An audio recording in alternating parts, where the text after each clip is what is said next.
사도 바울이 데살로니가 교회에 보낸 이 칭찬, 편지 속에서 담은 이 칭찬은 우리 모두가 하나님께 듣고 싶은 그런 말일 것입니다. 모든 믿는 자의 본이 되었다, 모범이 되었다라는 말은 신앙을 최고로 인정해 주신다는 말씀이시죠. 우리도 한 번쯤은 이런 말을 듣게 되면 기분이 좋을 것 같습니다. 저 성도님의 신앙은 참 모범적이야. 저 권사님은 신앙이 참 성숙했어. 나도 저렇게 닮고 싶다. 이런 말을 들으면 참 마음에 뿌듯함이 생기는 것 같습니다. 우리 성도님들께서는 어떤 점이 본이 되길 원하십니까?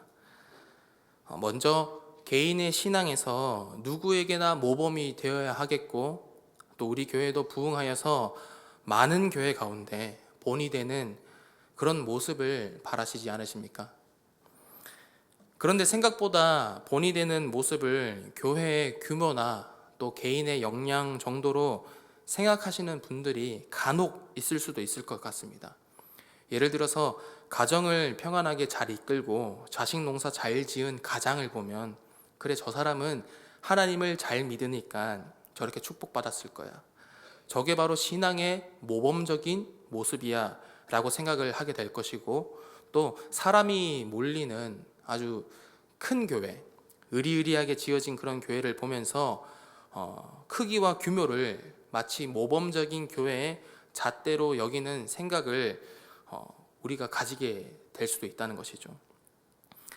그런데 오늘 말씀에서 모든 믿는 자의 본이 된다라고 평가받은 데살로니가 교회는 바울이 개척한 지 3주, 길게 잡아봤자 몇 달이 되지 않은 작고 어린 교회였습니다. 신앙의 연차가 깊은 것도 아니고 체계가 많이 잡혀있는 그런 모습도 아닐 것이죠.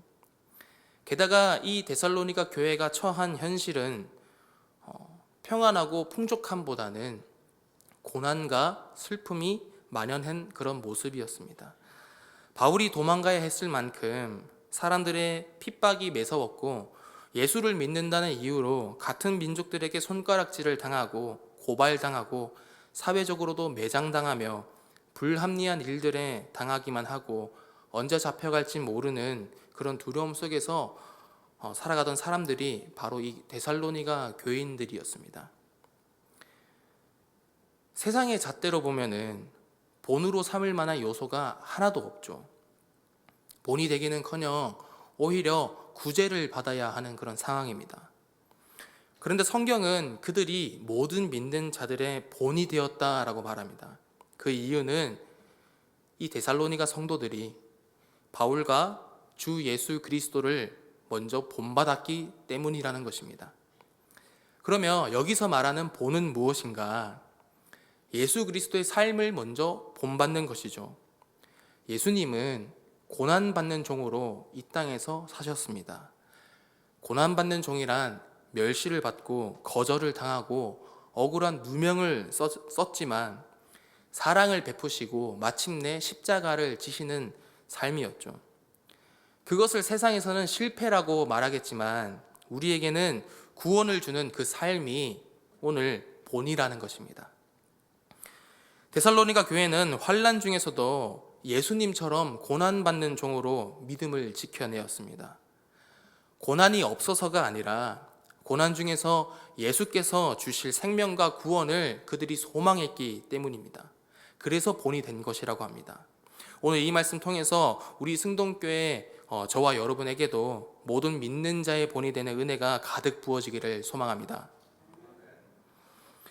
우리 함께 1절을 함께 읽어보시면 데살로니가 교회가 지금 어디에 있는지 우리가 알 수 있습니다. 함께 1절을 읽어보시겠습니다. 바울과 실루아노와 디모데는 하나님 아버지와 주 예수 그리스도 안에 있는 데살로니가인의 교회에 편지하노니. 아멘. 지금 이 말씀을 보니까 데살로니가 교회가 어디에 있다라고 합니까? 데살로니가라는 지역에 있기는 하지만 지금 이 교회가 자리 잡고 있는 곳은 하나님 아버지와 주 예수 그리스도 안에 있다라고 전합니다. 이 데살로니가라는 지역은 로마 제국의 황제에게 총애를 받는 도시였었습니다. 황제의 숭배는 기본이었고 또 성적 쾌락을 요구하는 그런 종교와 우상 숭배가 넘치고 돈과 권력이 집중되는 그런 도시였었습니다. 이런 지역에서 예수를 믿는다는 것은 당연히 어려울 수밖에 없었죠. 그런데 바울은 이 성도들이 모인 교회가 지금 어디에 있다라고 합니까? 하나님 아버지와 주 예수 그리스도 안에 있다라고 합니다. 이 말씀이 우리에게 위로로 다가와야 합니다. 교회는 하나님 안에 있기 때문입니다. 교회가 어디에 있든지 어느 곳에 있든지 이 교회라는 곳은 하나님 안에 있을 수밖에 없다라는 것이죠. 세상이 아무리 혼탁하고 우상이 넘치더라도 교회는 하나님과 주 예수 그리스도 안에 꽉 묶여 있다라는 뜻입니다. 우리는 그 안에서 무엇을 누리며 삽니까? 오늘 1절 말씀 보시면 은혜와 평강을 누린다고 합니다. 그런데 지금 데살로니가 교인들의 상황이 은혜와 평강의 모습입니까? 이들이 지금 겪고 있는 상황이 좋지 않죠. 고개를 돌려보면은 그리스 신전에서 성적 쾌락을 가지는 그런 모습들이 보이고, 또 고개를 돌리면 회당에서 유대인들이 예수 믿는다고 고발할 준비를 하고 있습니다. 이 작은 교회가 놓인 현실이 절대 평화로운 그런 상황, 평강의 삶이 아니라는 것이죠. 그런데 우리는 내 환경이 좋다고, 내 상황이 나아졌다고 해서 반드시 평강이 찾아온다라는 것은 아니더라라고 우리는 알고 있습니다. 고난이 없는 게 평강이 아니라는 것을 우리가 알고 있다는 것입니다. 우리가 고난 중에 있더라도 내 안에 평화가 있다는 것은 내가 하나님 안에 있고 내가 하나님의 은혜 아래 있기 때문에 우리가 평강을 소유할 수 있다라는 것을 알고 있습니다. 하나님의 은혜가 내 고난 속에 들어와서 나에게 안식을 주는 것이 참된 평강이죠. 그러니 내 환경이 나아지는 게 먼저가 아니라는 것입니다. 하나님의 은혜가 먼저고 그 은혜가 오늘 고난 가운데 살아가는 나에게 평강이 된다는 것을 믿으시는 저와 여러분이 되시길 소망합니다. 바울은 하나님 안에 있는 데살로니가 교인들이 믿음의 역사와 사랑의 수고와 소망의 인내를 가졌던 것을 보고 내가 너희를 기억할 때마다 하나님께 감사한다라고 했는데, 믿음과 소망과 사랑 너무 중요하다라는 것 우리가 너무 잘 알고 있습니다. 믿음은 반드시 믿음의 행동을 가져오게 되고 또 그 행동으로 많은 열매를 맺습니다.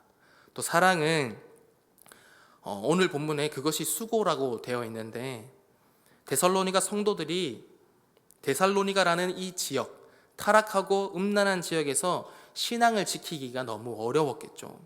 거기는 사랑이 없습니다. 인자도 없고 자비도 없는 곳입니다. 그저 돈이 최고고 쾌락이 최고인 곳입니다. 그런데 데살로니가 성도들은 사랑이 무엇인지 알았던 자들입니다. 손가락질을 받아도, 바보 취급당해도 예수 그리스도의 본을 받아서 고난받는 종으로서, 수고로서 고난받는 종이 되어 그 수고로움으로 도움이 필요한 사람들에게, 노예들과 또 과부와 장애인들에게 그 사랑을 나눠준 것이죠. 사랑을 베풀어도 이들에게 받을 수 있는 것은 아무것도 없습니다. 이들에게 되돌려 받을 수 있는 것은 아무것도 없었습니다. 그런데도 그 사랑을 아낌없이 고난받는 종으로서 나눠줬던 것입니다. 왜 그렇습니까? 그들이 예수 그리스도의 본을 받았기 때문입니다. 이제 4절을 한번 읽어보겠습니다. 시작. 하나님의 사랑하심을 받은 형제들아 너희를 택하심을 아노라. 아멘. 바울이 지금 무엇라고 이야기를 합니까? 나는 너희가 하나님께 선택받은 자들인 것을 내가 안다 라고 합니다. 제가 신학교 다닌다고 하니까 주변에서 제일 많이 물어본 질문이 하나님의 선택과 예정이었습니다. 하나님이 나를 선택하셨는지 안 하셨는지 어떻게 알 수 있냐, 이렇게 물어보더라는 겁니다. 그때마다 제가 줬던 대답은 모른다였습니다. 모르니까 열심히 살라라는 식으로 되게 무책임하게 대답을 했었었는데, 믿음에는 반드시 행동이 수반되어야 하지 않습니까? 삶의 근본적인 변화가 있고 또 지속적으로 거룩을 향해서 나아가려는 그런 발버둥이 우리 삶에 있어야 한다라는 것이죠. 그런데 그렇게 모른다고 무책임하게 대답하는 저의 모습을 들여다보니까 제 삶에 거룩을 향한 발버둥이 너무 뜸하게 보였던 것입니다. 스스로 저의 모습을 진단해 보았을 때 행위 없는 믿음은 죽은 믿음이라고 했는데 이런 생각이 드니까 저에게 너무 큰 두려움이 찾아왔던 것입니다. 선택받은 줄 알았는데 제 삶이 거룩에 나아가는 그 자리에서 제 자리를 가지고 있으니까, 제 자리니까 너무나 두려웠던 것입니다. 그런데 오늘 바울은 데살로니가 교인들을 보면서 나는 너희의 택하심을 확신한다 라고 말합니다. 도대체 무엇을 보았길래 그렇게 확신할 수 있는 것인지 그 근거가 5절과 6절에 나옵니다. 먼저 5절을 함께 보시겠습니다. 함께 읽어보겠습니다. 이는 우리의 복음이 너희에게 말로만 이른 것이 아니라 또한 능력과 성령과 큰 확신으로 된 것임이라.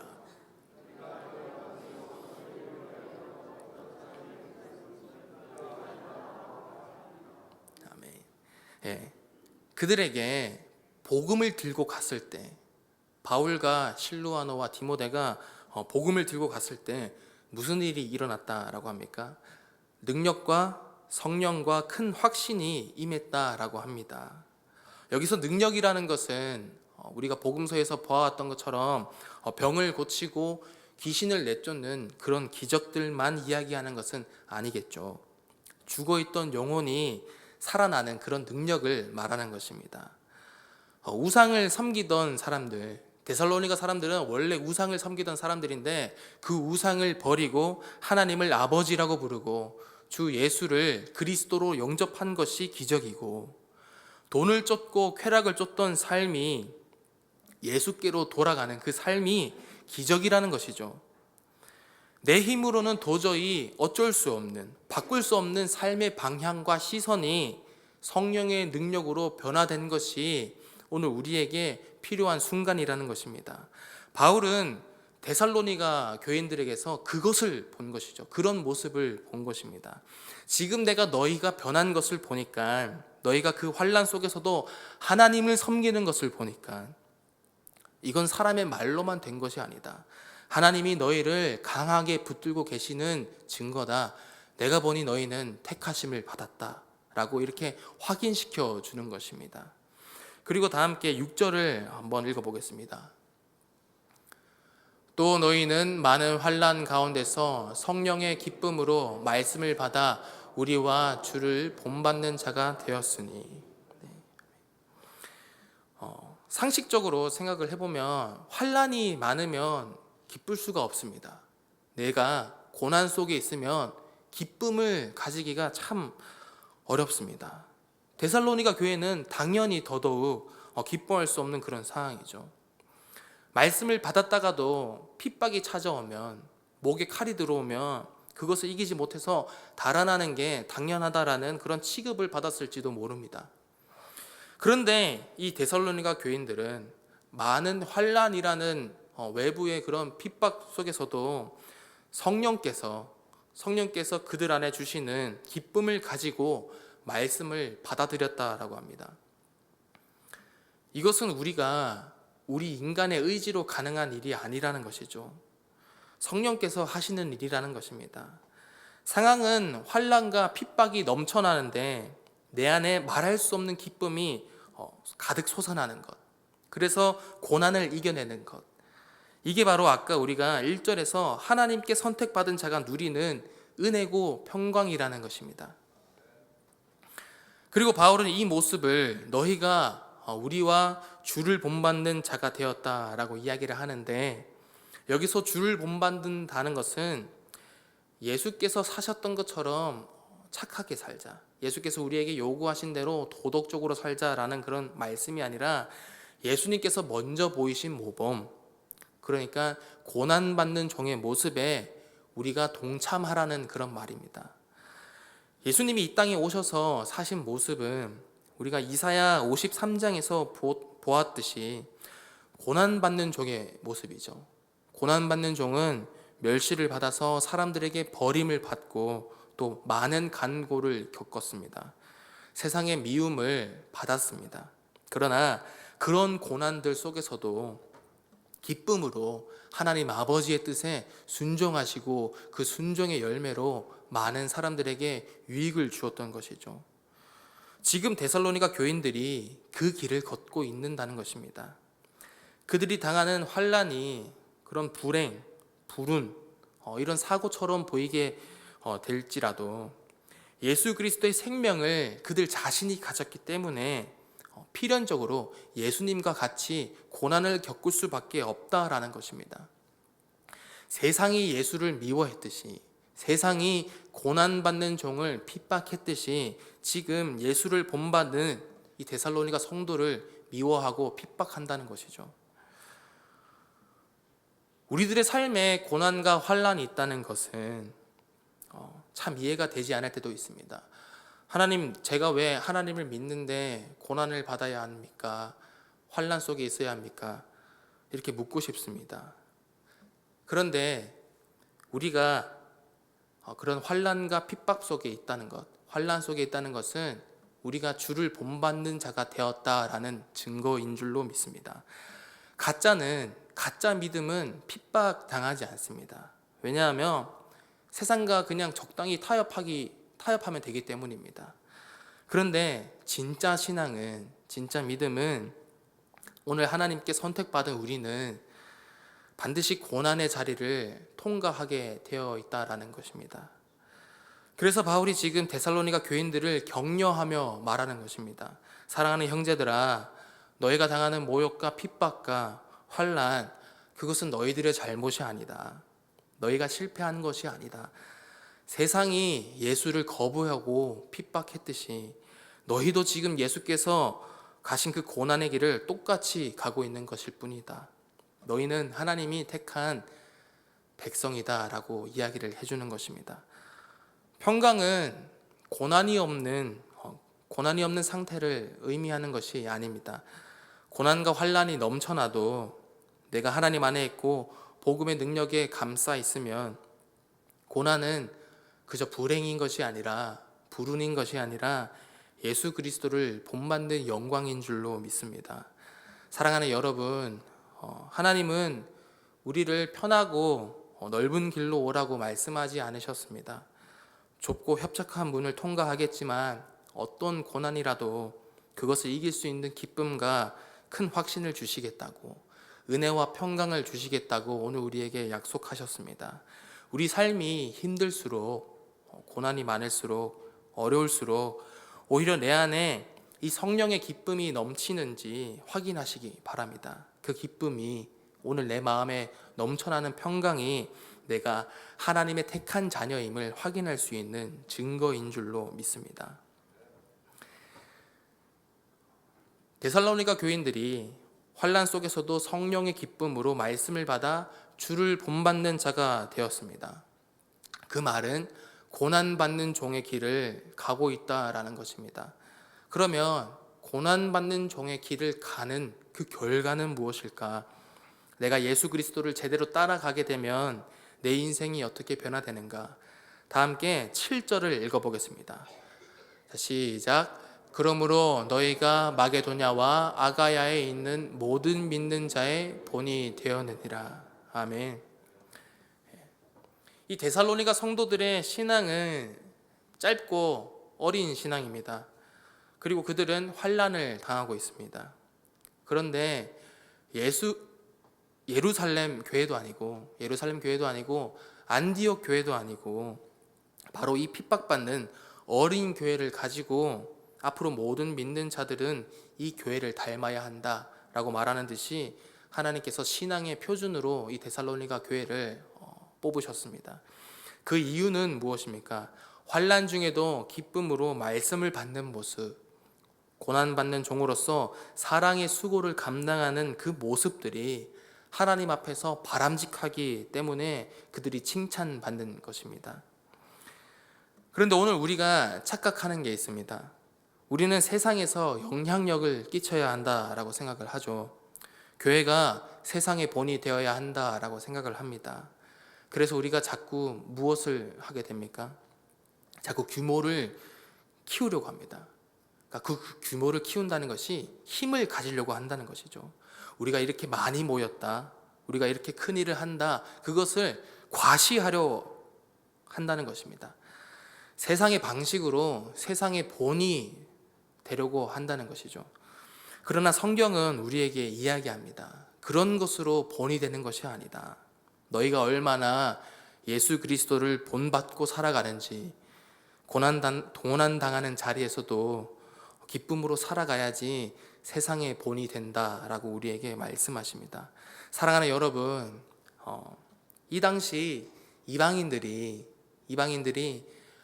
왜 예수 믿는 신앙으로 돌아왔는지, 우상을 믿다가 왜 그것을 버리고 예수를 믿게 되었는지, 그 가장 큰 이유를 알고 계십니까? 가장 큰 이유는 신자들의 모습 때문입니다.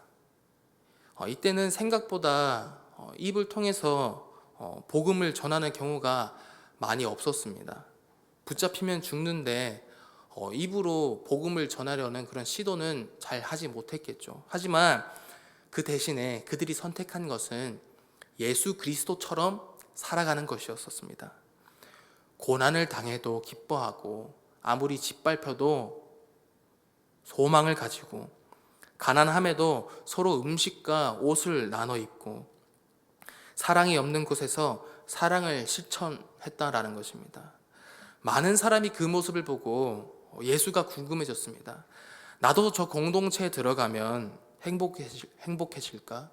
나도 저 공동체에 들어가면 저들처럼 고난이 없어도 소망을 가지고 기뻐할 수 있을까? 이런 소망을 가지게 된다라는 것입니다. 그걸 오늘 8절에서 이렇게 표현합니다. 주의 말씀이 너희에게로부터 마게도냐와 아가야에 들릴 뿐 아니라 하나님을 향하는 너희의 믿음이 소문이 각 처에 퍼졌다. 여기서 들리다라는 것이 지금 제가 이렇게 이야기하는 정도의 소리가 아니라 이 데살로니가 지역을 울려 퍼지게 할 만큼의 아주 큰 소리처럼 울려 퍼졌다라는 그런 뜻입니다. 데살로니가 교인들은 그저 이 핍박 속에서 믿음을 지키고 하루하루를 견디고 있었을 뿐입니다. 그런데 그 예수 그리스도를 믿는 그 소망의 모습이, 그 삶 자체가 데살로니가인들에게는 너무나도 충격적으로 다가와서, 또 그 모습이 때로는 숭고하게 보여서 사람들이 그들을 보고 입을 다무지 못하고 예수 그리스도가 궁금해지기 시작했다라는 것입니다. 저기 데살로니가에 있는 사람들을 보았냐? 저렇게 서로 모여가지고 하나로 힘을 합치고 있는 그 사람들의 모습을 보았냐? 예수를 믿어서 직업을 잃고 매를 맞는데도 얼굴이 천사 같더라. 자기들끼리 떡을 떼며 사랑을 나누는데 세상에 없는 평화가 저들에게는 있더라. 이렇게 생각하면서 도대체 저들이 믿는 예수는 누구인가? 라는 궁금증을 가지게 됐다라는 것입니다. 이 소문이 삽시간에 퍼져서 마게도냐를 넘어서 아가야로 넘어가고, 그리고 로마 제국 전체로 퍼져나가게 된 것이죠. 이 소리가 지금 데살로니가 성도들을 통해서 퍼져나가고 있는 주의 말씀이라는 것입니다. 우리의 존재가 변화되고 예수 그리스도처럼 살아내면은 우리의 모습이 주의 말씀이 되어서 세상 속에 영향력을 끼친다라는 것입니다. 그래서 바울이 뭐라고 이야기합니까? 주의 말씀이 세상 속으로 퍼져나가니까 우리는 아무 할 말도 없다. 우리가 아무 말도 할 것이 없다라고 이야기를 합니다. 내가 가서 설교할 필요도 없다라는 것이죠. 너희의 삶이 이미 충분히 훌륭한 설교가 되었기 때문에, 이미 충분히 말씀 선포가 되었기 때문에 너희가 보여준 그 믿음의 역사가 내가 설교하는 것보다 훨씬 더 강력하게 예수를 증거하고 있기 때문에 내가 아무 말 할 필요를 못 느끼고 있다라고 이야기를 하는 것입니다. 사랑하는 성도 여러분, 오늘 우리의 모습은 어떻습니까? 우리가 내는 소리가 어떤 소리입니까? 내 삶에 드러내는 예수 그리스도의 모습이 선명하면 세상은 우리를 통해서 하나님의 말씀을 듣는다고 합니다. 고난 중에도 기쁨과 평강을 누리며 예수 그리스도처럼 살면 그것이 전도라는 것이죠. 전도에 많은 방법론이 있지만 아무래도 가장 중요한 것은 우리가 살아가는 그런 모습인 것 같습니다. 그렇다면 이렇게 사도들이 칭찬할 만큼의 모습은 정확하게 어떤 모습일까? 이제 9절을 보시면 그들이 우리에 대하여 스스로 말하기를 우리가 어떻게 너희 가운데 들어갔는지와 너희가 어떻게 우상을 버리고 하나님께로 돌아와서 살아계시고 참되신 하나님을 섬기는지와 이렇게 이야기를 하고 있습니다. 먼저 데살로니가 교인들이 우상을 섬기는 삶에서 하나님께로 돌아왔다라는 것입니다. 이 지역 사람들에게, 데살로니가 사람들에게 우상이라는 것, 이들은 디오니소스라는 그 그리스의 신을 섬겼는데, 그들에게 그리스 신은 단순한 그런 형상의 의미를 가지고 있는 것이 아니었습니다. 그들의 역사였고 그들이 가진 문화였고 또 그들이 사회적으로 다른 사람들과 관계를 가질 수 있는 그런 유대 관계였었습니다. 데살로니가에서 살아가려면 이 우상이라는 것이 꼭 필요했다라는 것이죠. 삶의 필수품이었던 것입니다. 그런데 그것을 끊고 자기의 인생을 하나님께 드리기로 다짐하고 우상을 다 버렸다라는 것입니다. 이것이 신앙의 출발이라는 것이죠. 예수를 믿으면 다 버려야 합니다. 세상의 방식과 성공, 나를 지킬 수 있는 그런 것이라고 믿었던 것들을 내가 다 버려야 한다라고 하는 것입니다. 우리는 구원을 자유라고 말하지만 성경이 말하는 자유는 내 마음대로 사는 그런 방종이 아니라 죄와 우상의 노예에서 벗어나서 이제는 하나님의 종으로 하나님을 섬기는 자리로 나아가는 것이 우리에게 자유라는 것입니다.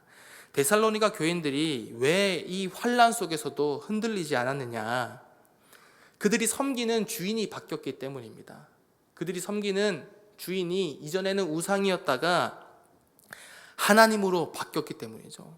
그 하나님이 누구십니까? 만물을 지으신 창조주 하나님이시라는 것입니다. 그 하나님이 나의 주인이 되었기 때문에 그 하나님이 세상을 창조하시고 운행해 가시며 앞으로도 이끌어 가시길 것이기 때문에 세상의 위협 앞에서도 이렇게 당당하게 서 있을 수 있다라는 것입니다. 그리고 마지막 10절을 함께 읽어보겠습니다. 또 죽은 자들 가운데서 다시 살리신 그의 아들이 하늘로부터 강림하실 것을 너희가 어떻게 기다리는지를 말하니 이는 장래의 노하심에서 우리를 건지시는 예수시니라. 기다린다라는 것이죠. 이것이 우리 성도에게 가장 필요한 마지막 자세라는 것입니다. 예수 그리스도를 기다리는 것입니다. 기다림이 있으면 오늘을 버틸 수가 있습니다.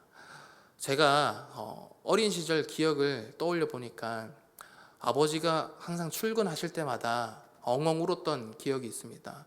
그런데 그렇게 한참을 울고 다시 눈물을 뚝 멈출 수 있었던 것은 아버지가 퇴근하시고 다시 돌아올 것을 알았기 때문에 울음을 그치고 기다릴 수 있었던 것이죠. 그런데 사람들이 왜 고난 앞에서 무너지느냐? 이 기다림이 희미해져 버리기 때문이라는 것입니다. 주님이 다시 오신다라는 그 사실이 실감되지 않기 때문이라는 것이죠. 그런데 이 데살로니가 교인들은 달랐습니다. 이들은 내일 당장이라도 예수님께서 오실 것처럼 그들이 살았다라는 것입니다. 오늘 내가 매를 맞아도 괜찮다. 오늘 내가 못 먹어도 이 음식 같이 나눠 먹겠다. 곧 예수님이 오시기 때문이라는 것을 그들이 알았기 때문에 할 수 있었던 선택이었던 것입니다. 오셔서 내 눈물을 닦아주실 것이고 나를 구원해 주시고 나를 신원해 주시겠다라는 그 기다림, 소망이 있었기 때문에 오늘 이 인내를 만들어냈다라는 것입니다. 사랑하는 성도 여러분, 너무나 우리에게는 당연한 이야기처럼 되겠지만 이 세 가지를 잘 기억하시길 바랍니다. 우상을 버리고 하나님을 섬기고 예수를 기다리는 것, 이것이 진짜 이 세상 속에서 모든 교회 앞에서 본이 되는 그런 성도의 모습이고 교회의 모습인 줄 믿습니다.